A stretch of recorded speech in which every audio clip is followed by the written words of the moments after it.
बच्चों को बंदो गुरुपद कंज कृपा सिंधु नर रूप हरि महामोह तम पुंज जासु वचन रवि कर निकर गुरु बिनु ज्ञान न उपजै गुरु बिनु मिले न भेव गुरु बिनु संशय ना मिटे। जय जय जय गुरुदेव।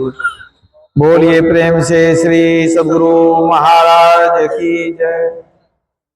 परमाराध्य गुरुदेव के पावन श्री चरणों में कोटिशः नमन।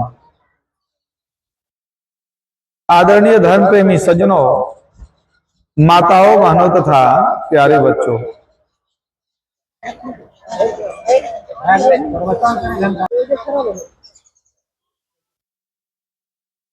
हम लोग अभी भगवान श्री राम का उपदेश श्रवण कर रहे थे।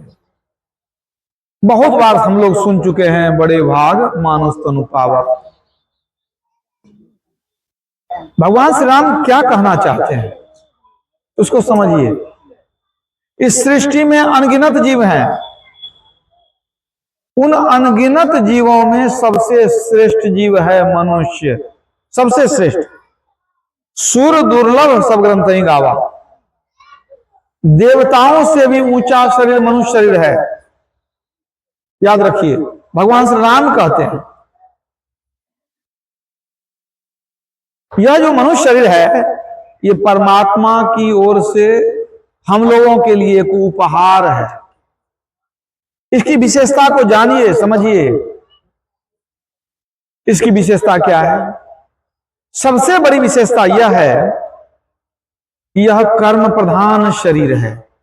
इस शरीर से आप जो चाहेंगे पा सकते हैं कर्म करके।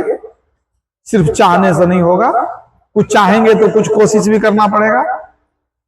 दूसरे शरीर में रह करके हम जो चाहे सो नहीं प्राप्त कर सकते हैं, लेकिन मनुष्य शरीर में संभव है।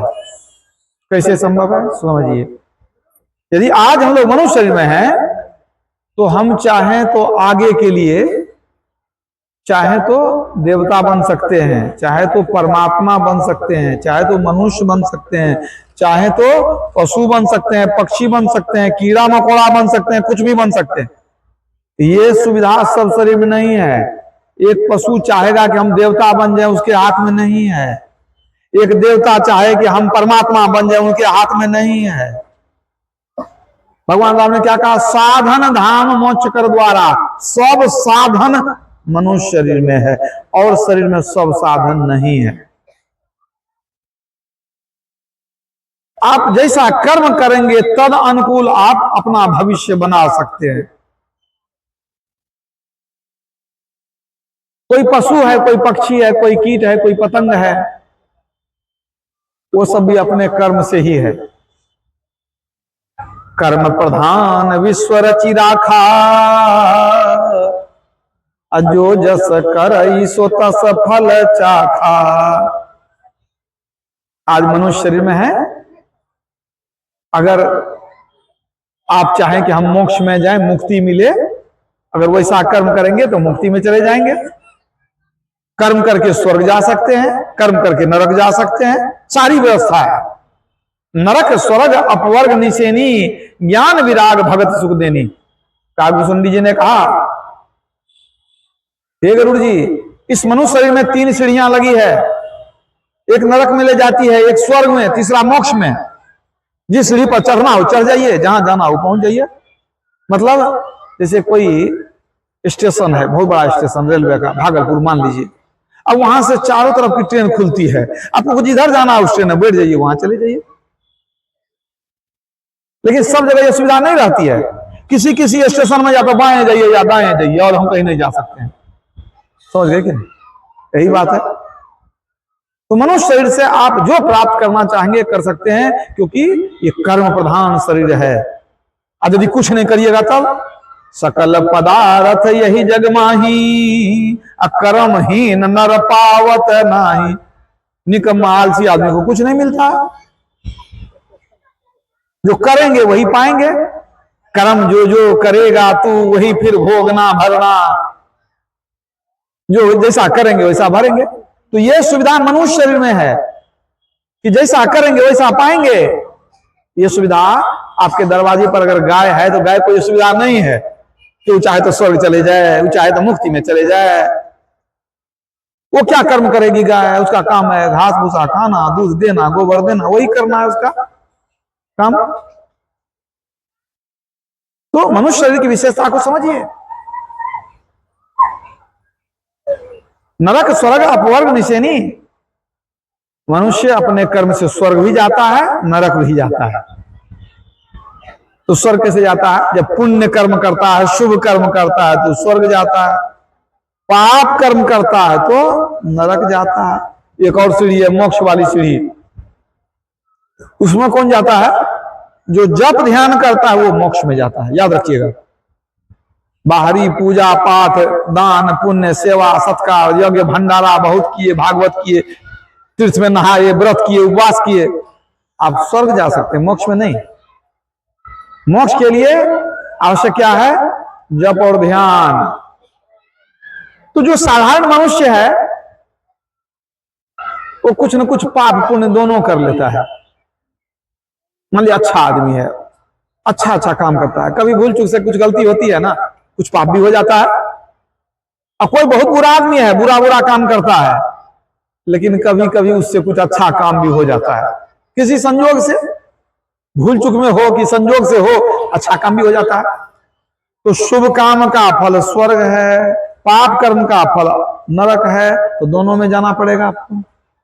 अच्छा, दोनों में जोड़ घटाव नहीं होता है कि मान लीजिए कि आप 5 पाप किए थे तो आप सोचिएगा नहीं हम 10 पुण्य कर लेंगे तो हमारा 5 पाप खत्म हो जाएगा। बैठिए, बाद में नहीं बहस कर रहे, बाद में नहीं है काम। सत्संग में यही विघ्न होता है, आप लोग समझिए बात को। दोनों तरफ आदमी रहना चाहिए।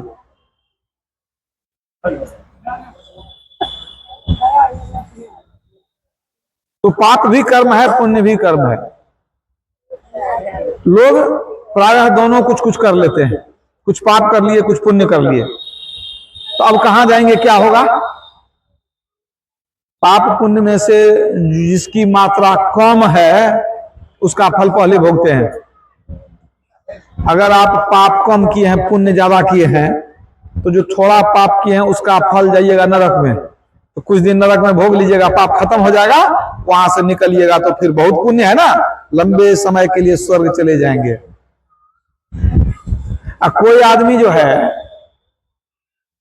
मान लीजिए पाप कम किया तो पहले भोग लिया, अब पुण्य कम किया है, पाप ज्यादा किया है, तो थोड़ा जो पुण्य किया है पहले स्वर्ग में वो भोग लेगा थोड़ा समय, उसके बाद वहां से निकलेगा, लंबे समय के लिए नरक में चला जाएगा। वो बहुत लंबे समय तक नरक में रहना पड़ता है। माता पार्वती ने भगवान शिव से पूछा, हे महेश्वर, नरक में लोग कितने दिनों तक पाप भोगते हैं, कुछ बता दीजिए हमको। महाभारत के उमा महेश्वर संवाद में आया है ये वर्णन। भगवान शिव ने कहा, हे पार्वती, अपने कर्म के अनुसार जीव 1,00,000 वर्ष से लेकर के महाप्रलय तक विभिन्न नरक में अनेक प्रकार के कष्टों को झेलता है। तो मान लीजिए थोड़ा सा पुण्य किए थे पहले भोग लिए, अब बहुत पाप है तो चले गए नरक में बहुत लंबे समय के लिए।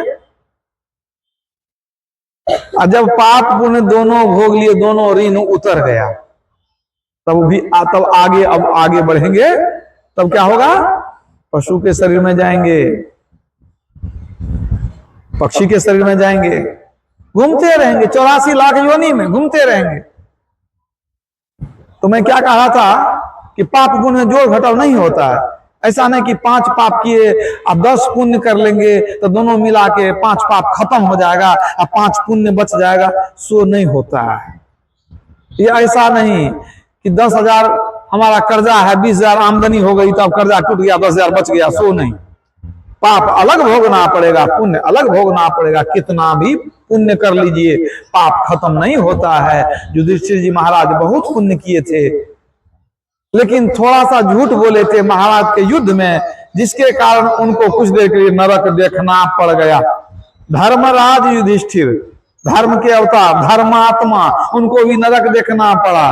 क्यों? थोड़ा पाप किए थे इसीलिए। और जोड़ घटा हो जाता तो उनका तो पाप उड़ जाता हवा में, बहुत थोड़ा सा था, लेकिन नहीं, उनको नरक देखना पड़ा। तो जब पाप पुण्य दोनों भोग लिए तब तो आपके ऊपर कोई अब ऋण नहीं रहा, सब उतर गया। समझिए, पाप भी खत्म, पुण्य भी खत्म।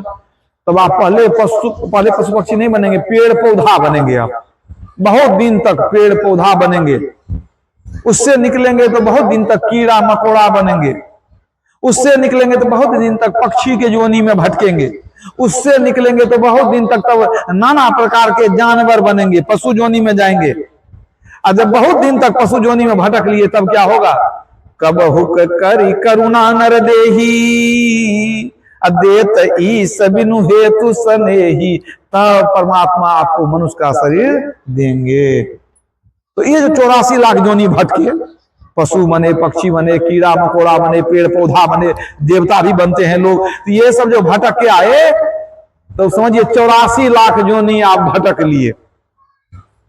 84 लाख योनि को बांटा गया कि कितना दिन पेड़ पौधा बनते हैं, कितना दिन जो मछली आदि बनते हैं, मेढक बनते हैं, कितना दिन जो है सो और सब शरीर में जाते हैं। 30 लाख अस्थावर जानो, अस्थावर कहते हैं पेड़ पौधा को। 9 लाख सब जलचर मानो, 11 लाख कृमि कवि गाए, पक्षीगण 10 लाख सुभाए, 20 लाख पशु जानहु भाई, 4 लाख बानर समुदायी, जब यह 84 छूटी जावे, तब मानुष के तन को पावे। 84 लाख योनि भटकने में लगभग 9 करोड़ 30 लाख वर्ष लग जाते हैं। इतने दिन के बाद फिर मनुष्य शरीर मिलता है। इसलिए शरीर बड़ा दुर्लभ है। दुर्लभ क्यों कहते हैं? गुरु महाराज ने क्या कहा? क्षण क्षण पल पल समय सिरावे, नर्तन दुर्लभ फिर नहीं पावे। करोड़ों जन्मों के बाद कब मिलेगा कोई ठिकाना नहीं है। कबीर साहब कहते हैं, बार बार नरदेह नहीं सुन ले वीर रे, चेत सके तो चेत कहे कबीर रे। बार बार ये शरीर मिलेगा नहीं, चेतना है तो चेत जाओ, कुछ अच्छा काम कर लो, अपना भविष्य बना लो। एक दिन तो मरना जरूर है, रहना तो है नहीं। तो जहां जाएंगे तो वहां के लिए सोच लो कि अगर तू कुछ अच्छा काम कर लेता है तो मोक्ष में चला जाएगा, और सिर्फ पूजा पाठ करेगा तो स्वर्ग में चला जाएगा, स्वर्ग जाएगा तो नरक भी जाएगा, नरक जाएगा तो स्वर्ग भी जाएगा। लेकिन जो मोक्ष में जाता है वो स्वर्ग नरक से ऊपर चला गया, जन्म मरण के चक्र से छूट गया, न शरीर में आएगा, न संसार में आएगा, न दुख उठाएगा। स्वर्ग भी जाएंगे तो क्या होगा? फिर नरक में भी जाना पड़ेगा, फिर शरीर में आना पड़ेगा, फिर जन्म लेना पड़ेगा, मरना पड़ेगा, फिर आवागमन में घूमना पड़ेगा। इसलिए भगवान राम ने क्या कहा? यही तन कर फल विषय न भाई, स्वर्ग स्वल्पांत दुखदाई। स्वर्ग का सुख थोड़ा है, अंत में दुख होता है। कब पुण्य समाप्त हो जाता है तो स्वर्ग से निकाल देता है कि अब तुम निकल जाओ यहां से, तेरा पुण्य खत्म। पैसा लेके चला गया कोई होटल में रहने के लिए, मौज मस्ती करने के लिए, होटल वाला कितना दिन तक रखेगा आपको? जितना दिन तक आपके जेब में पैसा है। पैसा खत्म होगा तो एक दिन भी नहीं रहने देगा। वो नहीं सोचेगा कि ये 30 दिन का पैसा दिया तो एक दिन फ्री में रहने दे, निकाल देगा तुरंत। तो जितना पुण्य कमा के गए, पुण्य छीन सोई देव स्वर्ग से नरक में आवे, स्वर्ग से भी निकाल देता है, नरक में चले जाते हैं। तो जैसा कर्म करते हैं वैसा ही भविष्य बनता है। नरक जाना है पाप करते रहिए, स्वर्ग घूमना है तो पुण्य कर्म कर लीजिए। लेकिन याद रखिएगा, भगवान राम ने कह दिया कि स्वर्ग जाएगा फिर तुमको जन्म मरण में घूमना पड़ेगा। ऐसा नहीं कि सदा के लिए सुख हो गया सोने, अस्थाई सुख नहीं है। लेकिन मोक्ष एक ऐसा सुख है वो सदा के लिए सुखी जीव हो जाता है। फिर उनको शरीर में आना नहीं, दुख उठाना नहीं, जन्म मरण में पड़ना नहीं। शरीर में आएंगे तो कम कष्ट है। अब सोचिए कि अगर मनुष्य शरीर में इतना कष्ट है और दूसरे शरीर में कितना कष्ट है। पेट दर्द हो जानवर को तो बोल नहीं सकता, भूख लगी कह नहीं सकता, क्या कष्ट है, रोग है, नहीं बोल सकता। अब मनुष्य शरीर में देखिए कम कष्ट है। माता के पेट में गए तो 9 महीना उल्टा लटके हुए थे, अब कैसे खाए, कैसे पिए, कैसे सांस लिए, कैसे जिंदा रहे। और जन्म भी लिए तो कष्ट होगा, जन्म लेने में कष्ट होता है, बच्चा भी रोता है, माँ भी रोती है। और उसके बाद देखिए जीवन भर फिर रोना ही रोना, जीवन भर दुख छूटता नहीं है। अंत में मृत्यु आती है ले जाने के लिए, तब कितना कष्ट है। सहजो मृत्यु के समय पीड़ा हो अपार, बिच्छू 10,000 ज्यों डंक लगे एक सार। 10,000 बिच्छू एक ही बार डंक मारे तो कितना कष्ट होगा, उतना कष्ट होता है शरीर से प्राण को निकलने में। ये जो प्राण निकला तो एक ही बार हम लोग का नहीं निकला, कितना बार मनुष्य शरीर मिला, पहले भी कितना बार कितना शरीर मिला, अब फिर मरे, फिर गए, जन्म लिए मरे, जन्म लिए मरे। सबसे बड़ा दुख यही है। तो ये जो मनुष्य शरीर मिला है, इसी लफड़ा से निकलने के लिए ये जो जन्म मरण के चक्कर में घूम रहे हैं, दूसरे किसी जीव को क्षमता नहीं, औकात नहीं कि वो इस दुख से निकल जाए। दुख से निकलने के लिए सुंदर मनुष्य शरीर बनाया गया। इसलिए कहते हैं बड़े भाग मनुष्य तनु पावा, सुर दुर्लभ सब ग्रंथ ही गावा। नरतन सम नहीं कमन्यु देही, जीव चराचर जाचत जेही। सभी जीव याचना करते हैं प्रभु हमको मनुष्य शरीर दीजिए, सब मांगते हैं। हम लोग भी बहुत मांगे, बहुत पुण्य किए तब यहां पहुंचे हैं, तो मनुष्य शरीर मिल गया, आई तो समझ गए। अब जैसा कर्म करेंगे वैसा भविष्य आपका बनेगा। मनुष्य शरीर पा करके भी आप नरक में भी जा सकते हैं। अगर आप स्वर्ग जाते हैं तो स्वर्ग जाने से क्या होता है, आप देवता बनेंगे, तो स्वर्ग का देवता बन जाएंगे आप। और आपको जो शरीर मिला है ये देवता से छोटा है कि ऊंचा है कि नीचा है, सो बताइए। भगवान राम ने क्या कहा, सूर्य दुर्लभ, देवता को दुर्लभ है, वो आपको सुलभ हुआ है। देवताओं से ऊंचा शरीर मनुष्य का माना गया। क्यों? मैंने आपको कहा ना कि आप चाहे तो मुक्ति में भी जा सकते हैं, ईश्वर के पास जा सकते हैं। देवता के शरीर में ये सुविधा नहीं है कि वहां से मुक्ति में चले जाए। देवता या तो स्वर्ग में रहेगा ना तो जाएगा नरक में। देव शरीर से निकलेंगे तो कहां जाएंगे, नरक में। पुण्य छीन सोई देव स्वर्ग से नरक में आवे, भरमई चारियु खान पुण्य कही ताहिर जावे।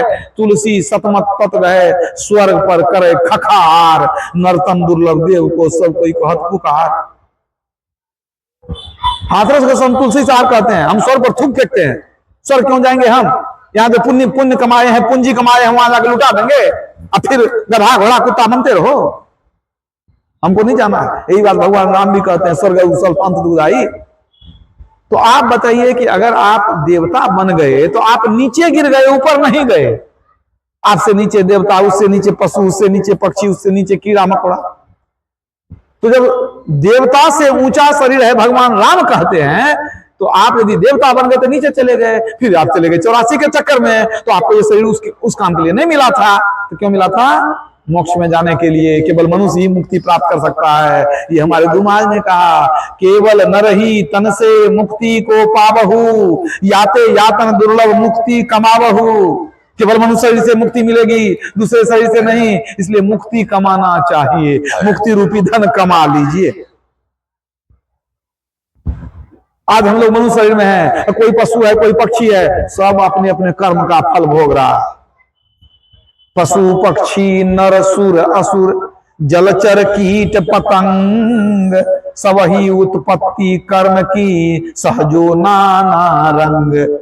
सहजो भाई परम भक्तिन हुई, जैसे माता शबरी हुई ना, उसी तरह सहजो भाई परम भक्तिन।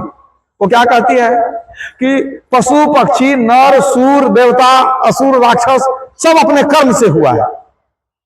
हम लोग मनुष्य हैं तो मनुष्य में कुछ कर्म है। नानक साहब ने क्या कहा, का जानी कछु पुण्य प्रगटो, तेरो मानुखा अवतार, नहीं ऐसो जन्म बारंबार। तेरा कुछ पुण्य था कि मनुष्य शरीर मिल गया, ऐसा जन्म बार बार नहीं मिलता है। तो इस शरीर को पा करके आपको विचार करना पड़ेगा कि हमको जाना कहाँ है। मोक्ष में जाएं कि स्वर्ग में जाएं कि नरक में जाएं, क्या करें कि मनुष्य बने। जो सोचिएगा उस अनुसार से काम कीजिएगा, तब होगा। काम भी करना पड़ेगा, पहले सोच विचार कर लीजिए और फिर उस ज्ञान को अपने जीवन में उतार लीजिए। जैसे मान लीजिए आपको कलकत्ता जाना है, तो आप पहले सोच विचार कर लीजिए कि कहां से ट्रेन पकड़ेंगे, अब फिर टिकट कटा लीजिए, फिर बैठ जाइए। तो चलेंगे तब ना पहुंचेंगे, मन में विचार करते रहेंगे तो क्या पहुंच जाएंगे कलकत्ता? नहीं पहुंचेंगे। दिल्ली जाना है तो दूसरी ट्रेन है, उसकी टिकट अलग है, कलकत्ता के लिए अलग है, तो आपको जाना कहाँ है पहले विचार करेंगे तो ना। तो सबसे बड़ी बात क्या है, लोग जानते नहीं है जो विचार करेंगे। वो सोचते मनुष्य मिला है, खाओ पियो मौज करो, इसी के लिए मिला है। खाते पीते पशु पक्षी के तरह, जानवर के तरह खा पी करके बाल बच्चा पैदा करके संसार से कीड़ा मकोड़ा के तरह चले जाते हैं, जाके नरक में जाके गिर जाते हैं। क्यों भाई? ज्ञान नहीं था, कोई बताने वाला नहीं मिला। अब बता भी दिया तो कुछ किया नहीं, तब भी जाएगा नरक में। एक बहुत अच्छी कथा सुनाता हूं कि किस तरह से कर्म का फल कहां कहां ले जाता है। एक राजा था, उसने अपने मंत्री को बुलाया, कहा मंत्री हमारे मन में कुछ जिज्ञासा, उसका मतलब समझा देगा तुम? कहा कहिए महाराज, हम जानेंगे, जरूर बता देंगे। कहा देखो हमारे पास क्या प्रश्न है, उसका तुमको मतलब समझाना है। पहला प्रश्न है और है, इसका क्या मतलब हुआ? दूसरा प्रश्न है कि है नहीं, इसका क्या मतलब हुआ? तीसरा प्रश्न है नहीं है, इसका क्या मतलब हुआ? और चौथा प्रश्न है नहीं, इसका क्या मतलब हुआ? और उसका तो माथा खराब हो गया, महाराज जी ऐसा प्रश्न कभी सुने ही नहीं कि है इसका क्या मतलब है, है नहीं इसका क्या मतलब है, ये तो कभी समझ नहीं पाएंगे हम। कहा देखो तुमको तो उत्तर देना पड़ेगा, और नहीं देगा तो 7वें दिन तुम्ही को फांसी देंगे, क्योंकि ज्ञान हमको कौन देगा? तुमको मोटा मोटी तनख्वाह देते हैं, तो इसका तो समस्या समाधान तुम्ही को खोजना पड़ेगा। 7 दिन में खोज के लाओ समस्या का समाधान। अब बेचारा चला गया, बड़ा दुखी था, बहुत दुखी था कि भाई राजा को कौन कान भर दिया, हमको हमारे पीछे लग गया राजा, ऐसा चीज पूछा है कि उत्तर तो दे नहीं पाएंगे, और उसके बाद जान से हमको हाथ धोना पड़ेगा। बड़ा दुखी था मंत्री दुखी था। तो मंत्री की बेटी थी, वो बुद्धिमान थी, सत्संग प्रेमी थी। वो कहती है पिताजी आप काहे दुखी हैं, क्या बात हो गई? तो बता दिया कि अब तो जान खतरे में है, ऐसा प्रश्न कर दिया राजा कि उत्तर तो मिलना बड़ा मुश्किल है। कहा क्या पूछा बताइए? सब बता दिया कि ऐसे ऐसे पूछा है राजा। बेटी ने कहा कि आप चिंता मत करिए, मंत्री की बेटी ने कहा आप चिंता मत करिए, उत्तर हम खोज के देंगे, बिल्कुल चिंता नहीं करना आप। कहा तू कहां से लाएगी? कहा हम देंगे ना उत्तर, हम चलेंगे, हम उत्तर देंगे, आपको चिंता नहीं करना। कहा ठीक है बेटी। अब वो तो सत्संग बहुत करती थी, उनकी बेटी सत्संग से बड़ा प्रेम था। अब वो साधु महात्मा का संगत करने लगी कि अच्छा 7 दिन का समय है ना, 7 दिन में साधु महात्मा का बहुत संगत की। जब 7वां दिन हुआ, 7 दिन का समय दिया था, 7 दिन पूरा हो गया, 8वां दिन वो भेज दिया, राजा भेज दिया रथ कि जाओ मंत्री को बुला करके लाओ, प्रश्न का उत्तर उससे लेना है, जिज्ञासा का समाधान करना है। अब जब आ गया रथ तो कहते हैं बेटी राजा का बुलाहट आ गया, चले उत्तर देगी ना? तू कहा उत्तर देंगे, चलिए ना। मंत्री जो है अपना बैठा, बेटी को संग में लिया। बहुत भक्तिन थी, जन्मजात भक्तिन। वो चल कुछ ही दूर घर से निकले थे वे लोग, वहीं पर एक मंदिर में गरीब लोगों का भंडारा हो रहा था, दरिद्र नारायण का भंडारा, गरीब लोगों को। और एक उजले कपड़े में एक बुजुर्ग आदमी थे, साफ सुथरा कपड़ा पहने हुए, अपने से सबको भोजन करा रहे थे। बेटी पूछती पिताजी ये कौन है, देखते हैं अपने भोजन करा रहे हैं यहाँ पर।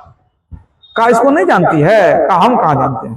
कहा इसे अपने इलाके के अच्छे सेठ जी हैं, बड़े धर्मात्मा हैं, बड़े धर्मात्मा दानी हैं, सब जीव की सेवा करते हैं, दान पुण्य भी करते हैं, इनका जीवन बड़ा अच्छा है, सत्यवादी है, धर्म पर चलने वाले हैं, धर्मनिष्ठ आदमी हैं।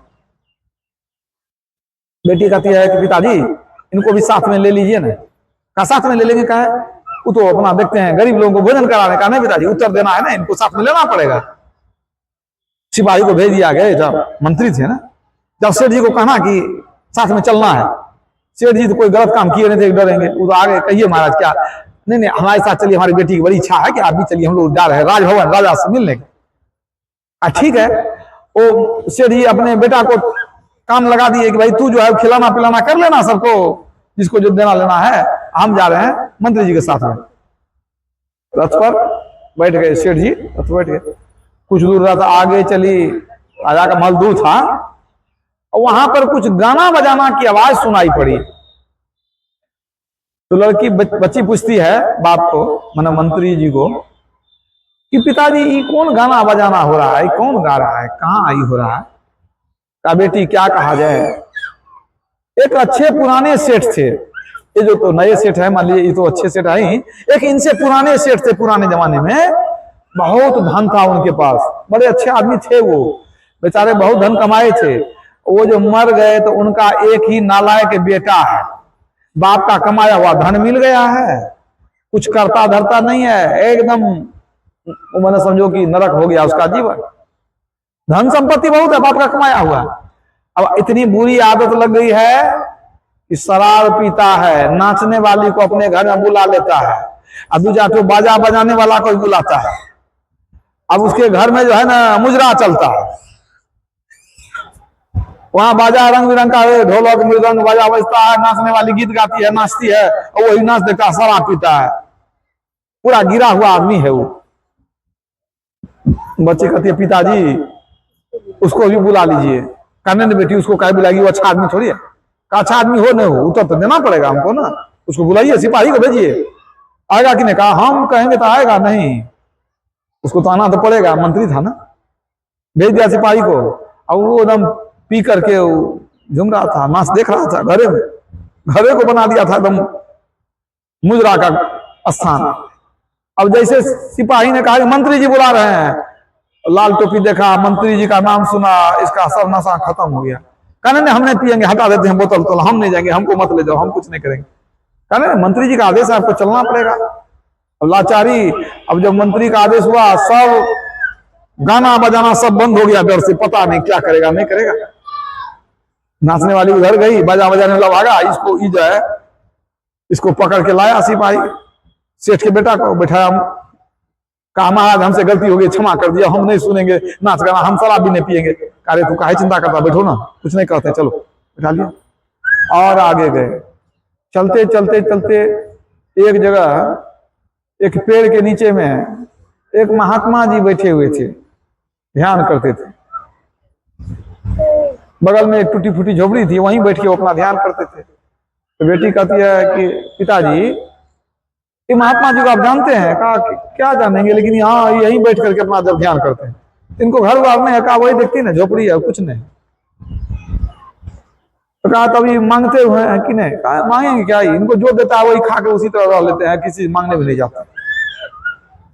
कहा पिताजी इनको भी बुला लीजिए, इनको भी ले जाएंगे। अब कहा महात्मा तेरा बात मानेगा? हमरे कहने से सिपाही का भी बात नहीं मानेगा।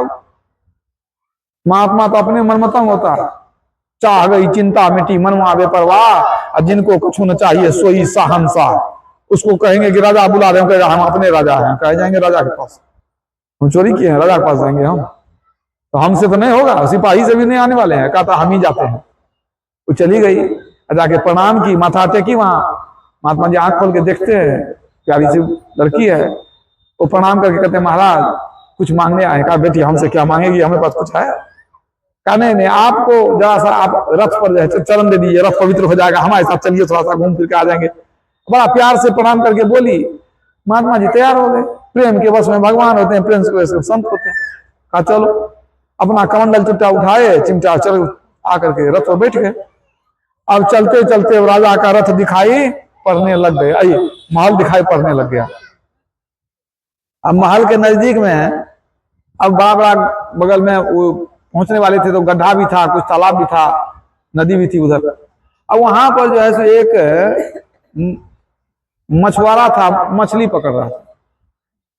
कुछ नहीं, एक लंगोटा पहना है, काला कलूटा, बाल बिखरा हुआ, अब मछली पकड़ रहा था। बेटी कहती है पिताजी ये कौन है? कहा ये मछली मारने वाला है।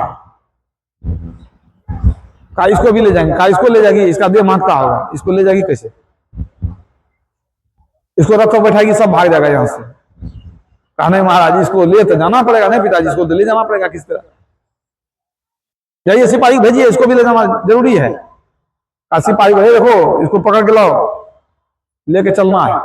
सिपाही जैसे गया नजदीक पहुंचा, वो देख लिया सिपाही है, बुझ गया कोई पछड़ा फंसेंगे, वो दौड़ गया कहाँ, नदी में। सोचा कि पकड़ने नहीं देंगे, वो तो तैरने आता था, मल्लाह था। मंत्री ने कहा देखो सिपाही उसको छोड़ना नहीं, पकड़ के लाओ उसको। वो भी कूद गया पानी में। अब वो भाग रहा है, जान लगे सिपाही तैर के उसको किसी तरह पकड़ा। अब वो चिल्लाना शुरू किया, नहीं नहीं हमको छोड़ दीजिए, हम नहीं जाएंगे, हम कहीं नहीं जाएंगे, हम आज से मछली मारना छोड़ देंगे, मछली पकड़ना छोड़ देंगे, हम गाँव छोड़ देंगे, हमको छोड़ दीजिए, मुझे पता नहीं। गरीब आदमी बेचारा दौड़ा गया, अरे कुछ नहीं कहेंगे चलो ना। रोने लगा, किसी तरह पकड़ के उसको लाया, कहने मालिक हम कुछ नहीं किए हैं, कहीं हम मछली मारना छोड़ देंगे आज से। अरे काहे घबराता है, कुछ नहीं हुआ, चलो ना। उसको जबरदस्ती पकड़ के लाया, पूरा देश से गंध दुर्गंध निकल रही थी, तो सब अपना अपना नाक झाँप करके रखा, बैठा उसको किसी तरह से। तुरंत तो पहुंच ही गया ना, तुरंत पहुंच गया। राजभवन पहुंच गए मंत्री जी। राजा ने कहा आइए बैठिए, हमारे प्रश्न का उत्तर दीजिएगा ना। कहाँ एकदम देंगे, हमारी बच्ची आई है ना, यही जिद करती है कि हम उत्तर देंगे। अच्छा अच्छा यही उत्तर देगी, इसका मतलब आपसे भी ज्यादा ज्ञान यही है। आप तो कहते थे हमको नहीं मालूम है, कहा सो जो बुझिए लेकिन उत्तर यही देगी। कहा कोई बात नहीं बेटी तू उत्तर देगी। कहाँ उत्तर देंगे? कहा हमारा पहला प्रश्न करिए। पहला प्रश्न है और है, इसका क्या मतलब है? तो उसने कहा, सेठ जी को खड़ा कर दिया। कहा देखिए सेठ जी को, यही आपके पहले प्रश्न का उत्तर है, मतलब भी यही है, उत्तर भी यही है। कहा सो क्या? महाराज आपने 3 बार पूछा है और है, ये 3 बार जो पूछा ना, ये क्या है? भूत वर्तमान भविष्य, ये 3 काल को संकेत कर रहा है। एक है वो बीत गया समय उसके लिए, अब दूसरा है वर्तमान में, तीसरा भविष्य के लिए। ये देखिए ये व्यक्ति जो है इनका तीनों है। कहा तीनों कैसे है? कहा इसका भूतकाल बड़ा बढ़िया है, पहले कुछ बढ़िया कर्म किए तब आज देखिए वर्तमान भी कितना बढ़िया है, संपत्ति है, प्रतिष्ठा है, इज्जत है। तो इज्जत प्रतिष्ठा संपत्ति कहां से आई? पहले कुछ अच्छा किए तब ना। तो पिछले जन्म में इनका जो है भूतकाल वो अच्छा है, तब ना वर्तमान भी इनका बढ़िया है कि सुख सुविधा धन संपत्ति इज्जत सब है। इनका भविष्य भी अच्छा है। का बेटी कैसे बुझ गई कि भविष्य अच्छा है? कहीं धर्मात्मा है, दान पुण्य करते हैं, भक्ति करते हैं, भविष्य अच्छा होगा कि नहीं होगा? ये मर के कहाँ जाएंगे? नरक में जाएंगे। इसका भविष्य अच्छा होगा ही, जो भक्ति भजन करता है तो अच्छा जगह में जाएगा, मनुष्य भी मिलेगा नहीं, मुक्ति में जाएगा। इसीलिए है और है, इनका भूत वर्तमान भविष्य तीनों उज्ज्वल है, तीनों अच्छा। आपके प्रश्न का पहला उत्तर मिल गया। राजा खुश हो गया, नहीं बड़ा बढ़िया उत्तर दिया तुमने। का दूसरा प्रश्न करिए। का दूसरा हमारा प्रश्न है लेकिन नहीं, ये क्या हो? आपके कहने मतलब है कि भूतकाल बढ़िया है, वर्तमान में ठीक है, भविष्य चौपट है लेकिन नहीं, आगे कुछ नहीं है। इसका क्या मतलब है? का ये देखिए सेठ का बेटा कोई पुण्य किया था, बाप का कमाया हुआ धन सब हाथ लग गया, पहले भी कुछ पुण्य किया होगा, अच्छा घर में जन्म लिया, बाप को कमी नहीं रखा, पढ़ाया लिखाया, सब धन भी दिया। अब वर्तमान में भी सुख है लेकिन भविष्य कुछ नहीं है, सबको कर्म करता है, दारू पीता है, जुआ खेलता है, मांस देखता है, अब भविष्य इसका पूरा नरक में जाने वाला है। तब है और नहीं, भूतकाल ठीक है, वर्तमान भी ठीक है, भविष्य इसका कुछ नहीं है। जब तक धन है तो मौज कर ले, इसके बाद बुरा दिन आने वाला है। कबीरा तेरे पुण्य का जब लग है भंडार, तेरा अवगुण माफ है कर ले पाप 1000। अब पहले का पुण्य खत्म होगा, भविष्य इसका नरक में चला जाएगा। तो है लेकिन नहीं, आगे कुछ नहीं है। का बहुत बढ़िया उत्तर दिया बेटी तुमने। अब तीसरा उत्तर दो कि नहीं लेकिन है। का देखिए तीसरा का क्या उत्तर दें? ये हमारे महात्मा जी हैं। देखिए पूर्व जन्म में लगता है कोई खास पुण्य इनका नहीं था, वर्तमान में कोई सुविधा नहीं, न खाने की व्यवस्था, न झोपड़ी, न कुछ, कोई व्यवस्था सुख सुविधा कुछ नहीं है, लेकिन भविष्य इनका सबसे ऊंचा है क्योंकि ध्यान में लगे रहते हैं, क्योंकि इनको कुछ खाने मिले न मिले ये भक्ति कर लेते हैं। मतलब इनका भविष्य एकदम सुरक्षित है, इनको जमदूत का कोई भय नहीं है, इनका भविष्य पूरा अच्छा है। मतलब नहीं लेकिन है, पिछड़ा तो कुछ नहीं है लेकिन अगला सब है, आगे इनको भविष्य उज्जवल है। इसीलिए हमने आपके प्रश्न का उत्तर दे दिया। का वाह बेटी बहुत अच्छा उत्तर दिया। अब तीसरा बता दो। नहीं, न भूत न वर्तमान भविष्य, तीनों चौपट। ये कौन है? का देखिए मल्लाह को, एक दूर में बिठाए हैं मांगता है। ये मल्लाह को देखिए कौन पाप किया था कि एकदम से विपन्न गरीब घर में जन्म लिया है, अभी भी कुछ नहीं है इसके घर में, गरीब है बेचारा, है ना। एक तो भूतकाल खत्म, अब वर्तमान में कोई व्यवस्था नहीं। अब दिन रात जो है ना जीव की हत्या करता है, दिन रात जीव की हत्या करता है। और सुनते हैं कि कहता हूं कहीं जात हूं, कहा जो मान हमार, जाका अगर तो काटी हो सोगर काट तोहार। तिल भर मछली खाए के कोटि गाय करे दान, काशी करवट ले मरे तो भी नरक निदान। काशी में मरेंगे तो भी नरक जाएंगे अगर तिल भर मछली खाए हैं तो। देखिए किसी जीव की हत्या करना बहुत बड़ा पाप है। जब हम किसी जीव को जान नहीं दे सकते हैं तो जान लेंगे कैसे?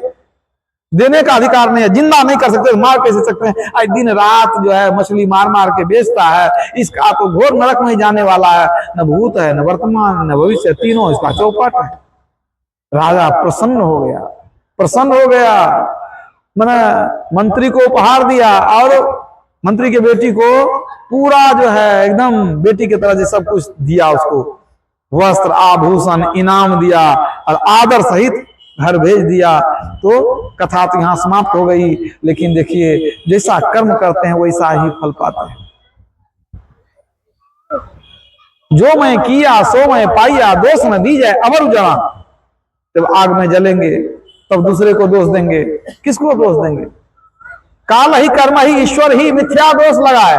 लोग झूठा दोष लगाता है किसी को। देखिए अपने कर्म का फल भोगते हैं, दोष दूसरे पर लगाते हैं। अवश्य में भोक्तव्यं कृतं कर्म शुभाशुभम, शुभ हो या अशुभ हो, अच्छा हो या बुरा हो, आपको जो जीवन में सुख या दुख आता है आपके कर्म का फल है, दूसरे का नहीं है। अब दूसरे को दोष देते हैं, कभी काल को, कभी कर्म को, कभी ईश्वर को।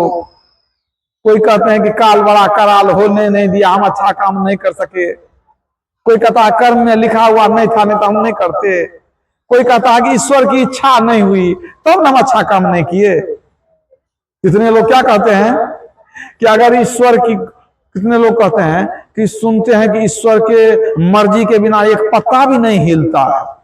तो अगर ईश्वर की मर्जी होती तो क्या हम सत्संग में नहीं जाते? क्या हम दीक्षा नहीं लेते? क्या हम भक्ति नहीं करते? अरे ईश्वर की इच्छा नहीं हुई तब ना हम नहीं किए, सत्संग भजन नहीं किए। हमारी क्या गलती है इसमें? तो जरा विचार कीजिए। वही आदमी जब पाप करने जाता है तो ईश्वर की इच्छा हो जाती है, वो कहते हैं जाओ पाप करके आओ। है पाप करने में तो उनकी इच्छा नहीं हो जाती है तो कैसे पाप कर लेते हैं? पाप करने में उनकी इच्छा हो जाती है, पुण्य करने में रोक देते हैं आपको कि नहीं करो। परमात्मा ने आपको विवेक दिया है। विवेक क्या है? अच्छा बुरा का ज्ञान। अच्छा क्या है बुरा क्या है सबको ज्ञान रहता है। नहीं ज्ञान है तो सत्संग सुनिए। बिनु सत्संग विवेक न होई, राम कृपा बिनु सुलभ न सोई। बिनु सत्संग विवेक न होई, बिना सत्संग के विवेक नहीं होता है। राम कृपा बिनु सुलभ न सोई, जब तक राम की कृपा नहीं होगी सत्संग नहीं मिलेगा। और सत्संग नहीं मिलेगा तो विवेक नहीं जगेगा। विवेक जगने का मतलब है कि बुद्धि ठीक रहना। बुद्धि ठीक रहेगी तो ठीक काम करेंगे। अब बुद्धि खराब हो जाए तो जब नाश मनुज पर छाता है पहले विवेक मर जाता है। बुद्धि भ्रष्ट हो जाएगी, गलत काम करिएगा, भविष्य खराब होगा। परमात्मा ने आपको ज्ञान दिया है, बुद्धि दी है, आप सोच विचार के कर्म करिए। हैं तो मैंने क्या कहा कि आपके अंदर में 3 सीढ़ियां लगी हुई है, नरक स्वर्ग अपवर्ग, तीनों सीढ़ियां लगी हुई है। तो आप क्या करना चाहेंगे? किस में जाना चाहेंगे? देखिए नरक जाना कोई नहीं चाहता, कोई भी जाना चाहता है। जो घोर पापी है वो भी जाना नहीं चाहता। तो छोड़ दीजिए, इच्छा नहीं है नरक जाने की। एक सीढ़ी कोई भूल जाइए, बच गई 2 सीढ़ी, एक स्वर्ग की एक मोक्ष की। दोनों में सुख है, स्वर्ग में भी सुख है, मोक्ष में भी सुख है। लेकिन भगवान राम ने साथ पा दिया कि स्वर्ग में जाने के बाद अंत में दुख होता है। जब आपका पुण्य खत्म होगा वहां से निकलेंगे, नरक में भी जाएंगे, जन्म मरण में घूमेंगे। तो स्वर्ग के बाद अंत दुखदाई। मतलब क्या हुआ? भगवान राम संकेत करते हैं कि स्वर्ग के चक्कर में नहीं रहना, फिर तुमको दुख उठाना पड़ेगा।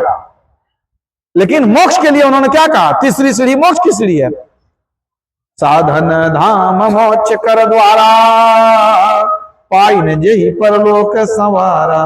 सो परत्र दुख पावई, सिर धुनि धुनि पछताय। काल ही कर्म ही ईश्वर ही, मिथ्या दोष लगाए। साधन धाम मोक्ष कर द्वारा, यह शरीर साधनों का धाम, मोक्ष का द्वार है इसके अंदर। इस शरीर को पाकर जो अपना परलोक नहीं बनाया, परलोक में उसको क्या होगा, दुख उठाना पड़ेगा और जन्म जन्म पछताना पड़ेगा। इसी मनुष्य शरीर से परलोक बनता है, पशु के शरीर से परलोक नहीं बनेगा। कुछ करने लायक आप नहीं है, क्या करिएगा आप? मनुष्य शरीर कुछ करने के लिए मिला है, कुछ कर लीजिए तो पाप कर लीजिए तो नरक में जाइए, पुण्य करिए स्वर्ग में जाइए। लेकिन कुछ उत्तम कर्म करिए, सार भक्ति करिए, तब आप कहां जाएंगे? मोक्ष में। तो भगवान राम चेतावनी देते हैं, मनुष्य शरीर तो तू पा लिया, अगर तू परलोक नहीं बनाया, मोक्ष के मार्ग पर नहीं चला तो क्या होगा? तब तुम परलोक में दुख पाएगा और फिर 84 लाख योनि में भटकेगा। लख 84 भरम के पौ पर अटके आए, अब की पासा ना पड़े फिर 84 जाए। 84 भुगती घनी बहुत सही जममार, भ्रमत फिरे तिहु लोक में तऊ न मानी हार। कितना 84 भोगे, कितना जम का डंडा खाए, कितनी बार नरक में गए, कोई गिनती नहीं है। बहुत दुख उठाए हैं। इसी जन्म में दुख है क्या? पहले दुख नहीं हुआ था? इसी से बचने के लिए गुरु महाराज ने कहा, इससे बचने के लिए भक्ति करो। आवागमन सम दुख दूजा है नहीं जग में कोई, इसके निवारण के लिए प्रभु भक्ति करनी चाहिए। भक्ति ऐसी करो कि जन्म मरण से छूट जाओ, वो है असली भक्ति। ये स्वर्ग जाने वाली भक्ति नकली भक्ति है। वहां जाइएगा कुछ दिन की खुशी है, फिर दुख। तो भगवान राम चाहते थे कि हमारी सभी प्रजा मुक्ति में जाए, सब कोई भवसागर पार कर ले। भवसागर पार करने का मतलब जन्म मरण से छूटना, क्योंकि शरीर में आएंगे तो दुख तो होगा। तन भरी सुखिया काहू न देखा, जो देखा सो दुखिया हो। शरीर में आएंगे दुख होगा, राजा हो, महाराजा हो, बलवान हो, पहलवान हो, कुछ भी हो, विद्वान हो, शरीर में आएंगे तो दुख होगा। और कोई दुख नहीं भी होगा तो बुरा होंगे, मरेंगे जरूर, है कि नहीं? तो शरीर दुख का कारण है। तो सबसे बड़ी बात यही है कि शरीर में आना ना पड़े, यही है मुक्ति का उद्देश्य। तो भगवान चाहते हैं कि सब कोई भवसागर पार कर जाए, मतलब दुख के समुद्र से निकल जाए। संसार दुख का समुद्र है, भवसागर मतलब संसार को दुख का समुद्र कहा गया। इससे निकलने के लिए परमात्मा ने कृपा की है। क्या कृपा की? मनुष्य शरीर दिया, दूसरे शरीर से इससे निकल नहीं सकते। दुख सब जीव भोगते हैं, दुख से निकलने के लिए दूसरे शरीर में उपाय नहीं है। भगवान राम ने कहा, नर्तन भव बारिधि कह बेरो, सन्मुख मरुत अनुग्रह मेरो, करण धार सदगुर दृढ़ नावा, दुर्लभ साज सुलभ करी पावा। भगवान राम का उपदेश, सार उपदेश क्या है? अंतिम बात सुना रहा हूं, ध्यान से सुनिए। भगवान कहते हैं कि ये संसार जो दुख का समुद्र है, इसको पार कौन करेगा? जिसके पास नाव है। और नाव क्या है? मनुष्य शरीर। मतलब जिसको जिस जीव को मैंने मनुष्य शरीर दे दिया, तो समझो उसको नाव दे दिया, वो पार कर सकता है भवसागर को, दुख के समुद्र से निकल सकता है। नर्तन भव बारिधि कह बेरो, सन्मुख मरुत अनुग्रह मेरो, मतलब मनुष्य शरीर से दुख से निकल सकते हैं, भवसागर पार कर सकते हैं। परमात्मा ने आपको नाव दे दिया, तो नाव दे दिया तो आप पार हो जाइए। लेकिन एक बात बताइए, किसी को नदी पार करना हो और उसको नाव दे दीजिएगा तो क्या वो पार हो जाएगा अपने मन से? नाव मिलने से कैसे पार हो जाएगा? मालूम भी तो होना चाहिए कि नाव कैसे खेते हैं, किधर से किधर जाना है, नहीं जाना है। तो बिना मल आगे तो पार नहीं होगा। नाव डूब जाएगी, कहाँ कोई ठिकाना है? कहाँ टकरा जाए, जाने का उत्तर चल जाए, दक्षिण कौन ठिकाना है? नाव में बैठने से नाव नहीं पार हो लगा था। नाव को ज्ञान बुद्धि नहीं है। अब आपको मल्ला भी चाहिए ना, तो कौन देगा मल्ला? भगवान राम आपको शरीर दे दिए हैं, कह दिए मैंने शरीर दे दिया, नाव दे दिया तुमको।